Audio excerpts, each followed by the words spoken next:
Μερικές φορές είναι εξίσου σημαντικό να πεις στο AI τι να μην συμπεριλάβει.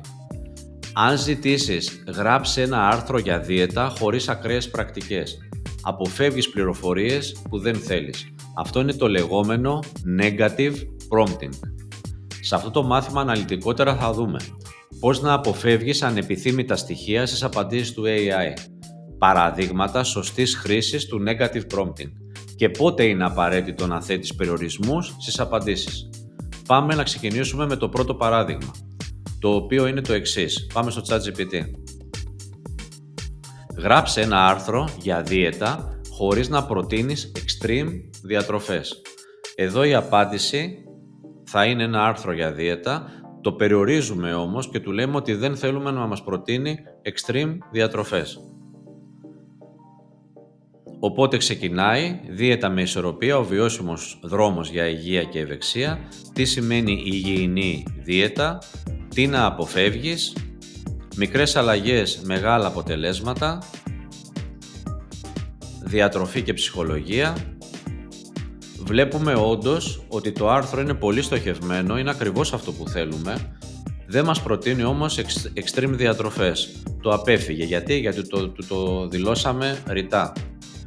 Το λάθος παράδειγμα σε αυτή την πληροφορία θα ήταν να του πούμε γράψε ένα άρθρο για δίαιτα, χωρίς να του πούμε να αποκλείσει extreme διατροφές. Άρα στο άρθρο αυτό το ChatGPT μπορεί να συμπεριλάβει και extreme διατροφές.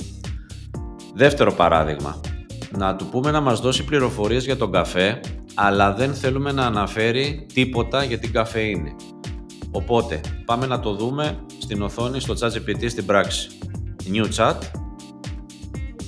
Δώσε λίγες πληροφορίες για τον καφέ χωρίς να αναφέρεις την καφεΐνη. Εδώ βλέπουμε πάλι η απάντηση ότι έρχονται πληροφορίες για τον καφέ και αν το διαβάσω προσεκτικά θα δω ότι πουθενά δεν αναφέρει την καφεΐνη. Γιατί του είπα να μην αναφέρει την καφεΐνη? Γιατί αυτός είναι ο σκοπός της απάντησης. Ο λόγος που θέλω να χρησιμοποιήσω την περιγραφή αυτή. Και όντως δεν αναφέρει απολύτως τίποτα. Μου λέει ποιοι είναι οι καφέδες που παράγονται και εκτός από ρόφημα που αλλού μπορεί να χρησιμοποιηθεί ο καφές.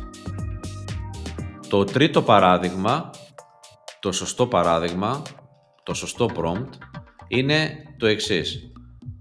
Θα του πούμε να μας γράψει μία ιστορία τρόμου χωρίς όμως να περιέχει βία. Ερχόμαστε σε ένα new chat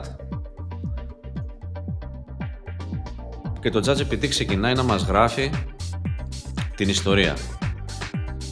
Το λάθος εδώ θα ήταν να του πούμε γράψε μια μικρή ιστορία τρόμου, τίποτα άλλο. Το ChatGPT λοιπόν μπορεί να κρίνει ότι πρέπει να έχει μέσα και κάποιες προτάσεις και κάποιες σκηνές, η ιστορία και κάποια κομμάτια τα οποία ίσως περιέχουν μία μορφή βίας. Δεν του λέμε τι να έχει, δεν του λέμε τι να μην έχει. Εννοείται ότι το μάθημα αυτό είναι για το negative prompting. Κάποιες φορές είναι πολύ πιο εύκολο να πούμε στο ChatGPT τι να μην κάνει παρά να του περιγράφουμε όλα όσα θέλουμε να κάνει. Είναι πολύ πιο σύντομο να του πούμε τι να αποκλείσει από την απάντηση. Εάν δούμε την απάντηση και τη διαβάσουμε αναλυτικά, όντως δεν υπάρχει καμία σκηνή, καμία παράγραφο, καμία πρόταση με βία. Και κλείνει από τότε κάθε βράδυ. Κάποιοι περαστικοί λένε πως βλέπουν ένα φως στο παράθυρο του σπιτιού και αν πλησιάσουν αρκετά ακούνε ψιθύρους, δύο φωνές, αυτή τη φορά που μιλούν ήσυχα σαν παλιοί φίλοι. Κλείνει ωραία. Τα συμπεράσματά μας από αυτό το μάθημα είναι ότι το AI δεν ξέρει από μόνο του τι να εξαιρέσει. Πρέπει να του το πεις. Δεύτερον, οι σωστοί περιορισμοί αποτρέπουν άχρηστες, υπερβολικές ή λανθασμένες απαντήσεις. Και τρίτον, χρησιμοποίησε το negative prompting όταν θέλεις εστιασμένες και φιλτραρισμένες πληροφορίες. Στο επόμενο μάθημα θα δούμε κάτι πιο σύνθετο, αλλά πολύ καθοριστικό. Πώς τα παραδείγματα στα prompts μπορούν να βελτιώσουν θεαματικά τις απαντήσεις του AI.